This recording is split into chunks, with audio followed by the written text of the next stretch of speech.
YouTube channel Business World. Guys, don't forget to like, share and subscribe my YouTube channel for the CBSE updates, IGNOU updates and for studying the 12th business studies. And yes guys, I have also started teaching organization theory and behavior which is a subject of MCOM. So guys, अगर आपके known में कोई भी है जो MCOM कर रहा है एंड जो ये सब्जेक्ट पढ़ रहे हैं गाइज, मेरे चैनल उनको आप रिकमेंड कीजिए. It will be really helpful for me. Okay, so coming back to our own video, we were doing the suitability of the functional structure in our last video, है ना. तो आज हम बात करेंगे कि डिविजनल स्ट्रक्चर कब सूटेबल होता है. सो गाइज 5 सिचुएशंस हैं जिसके अंदर हम डिविजनल स्ट्रक्चर को यूज़ करेंगे. देखो, सबसे पहला हमारे पास आता है मल्टीपल प्रोडक्ट्स. देखो, बहुत सी ऑर्गेनाइजेशंस ऐसी होती हैं जो डिफरेंट प्रोडक्ट्स को मैन्युफैक्चर कर रहे हैं, ठीक है. तो यार, ऐसी ऑर्गेनाइजेशन के लिए ना डिविजनल स्ट्रक्चर सबसे बेस्ट होता है. रीज़न, क्योंकि हम जब डिफरेंट प्रोडक्ट्स में डील कर रहे हैं तो हर प्रोडक्ट के लिए ही हमें सिमिलर फंक्शंस परफॉर्म करने की ज़रूरत है. तो इसीलिए बेटर है कि हम लोग डिविजनल स्ट्रक्चर करें और एक प्रोडक्ट की जो भी एक्टिविटीज़, जो भी फंक्शंस हैं, उसको एक ही डिपार्टमेंट के अंदर हम लोग ग्रुप कर दें. तो वो बेटर कोऑर्डिनेशन को भी प्रमोट करता है. First. Secondly, sufficient amount of resources. देखो, डिविजनल स्ट्रक्चर में if we compare it with the functional structure तो हमें ज़्यादा रिसोर्सेज चाहिए होते हैं. अब हम मल्टीपल प्रोडक्ट्स में तो डील कर रहे हैं बट हमारे पास ज़्यादा रिसोर्सेज नहीं है एलोकेट करने के लिए. तो ऐसी सिचुएशन में हम नहीं यूज़ कर सकते हैं डिविजनल स्ट्रक्चर. तो अगर हम डिविजनल स्ट्रक्चर यूज़ करना चाहते हैं तो बहुत ही सुटेबल होगा उस सिचुएशन में जहाँ हमारे पास सफिशिएंट अमाउंट, मतलब रिक्वायर्ड अमाउंट के अंदर रिसोर्सेज अवेलेबल हों. थर्ड आता है गाइस प्रोडक्ट स्पेशलाइजेशन.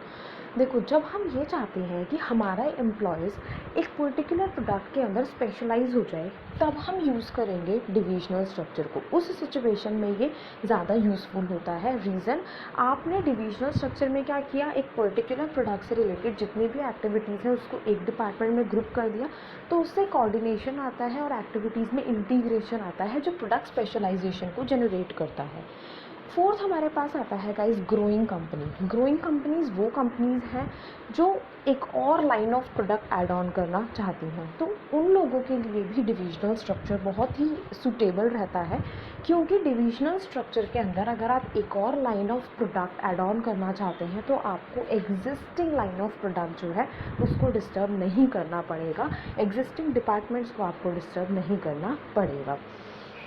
फिफ्थ आता है guys self contained division. Self contained divisions क्या होते हैं गाइस? सेल्फ कंटेन्ड डिवीजन का मतलब होता है जब हमें ज़रूरत है कि हमारी ऑर्गेनाइजेशन के अंदर जितने भी डिवीजन्स हम लोगों ने मेंटेन करे हैं उसमें हर एक फंक्शन परफॉर्म किया जाए. मतलब समझाते हो. देखो, मान लीजिए कि हम ये चाहते हैं कि अगर हम मेडिसिन मैन्युफैक्चर कर रहे हैं तो जो मेडिसिन वाला डिवीज़न है उसके अंदर भी सेल्स हो, परचेज़ हो, प्रोडक्शन हो, और अगर हम कॉस्मेटिक मैन्युफैक्चर कर रहे हैं तो उसमें भी हो. मतलब हम क्या चाहते हैं कि हमारी ऑर्गेनाइजेशन का हर डिवीज़न सेल्फ कंटेन्ड हो. सेल्फ कंटेन्ड मतलब अपने आप में ना फुली इंडिपेंडेंट हो, ठीक है. तो ऐसी सिचुएशन के अंदर हम डिविजनल स्ट्रक्चर को ही ऑप्ट करेंगे, क्योंकि उस सिचुएशन में हमारा डिविजनल स्ट्रक्चर सबसे बेस्ट रहता है. क्योंकि डिविजनल स्ट्रक्चर के अंदर एज यू ऑल नो कि एक पर्टिकुलर प्रोडक्ट से रिलेटेड जितनी भी एक्टिविटीज़ हैं उसको हम एक डिवीज़न में ग्रुप कर देते हैं. तो वो हमें एक सेल्फ कंटेन्ड डिवीज़न को इस्टेब्लिश करने में हेल्प करता है. होपफुली गाइज ये सूटेबिलिटीज़ आपको सब क्लियर हो गई होंगी. एंड यस गाइज, मैं डिस्क्रिप्शन बॉक्स में ना आपको लिंक प्रोवाइड कर दूँगी कि डिविजनल स्ट्रक्चर है क्या, उसके एडवांटेजेस एंड उसके डिसएडवांटेजेस जो हमने करे हैं. एंड स्टे ट्यून गाइज, कल हम लोगों का टॉपिक रहेगा टाइप्स ऑफ द ऑर्गेनाइजेशन, ठीक है, जिसमें formal organisation and informal organisation है. एंड वन बाय वन हम उसको भी डिस्कस करेंगे. So bye bye everyone, stay tune. And yes guys, don't forget to subscribe and press the bell icon.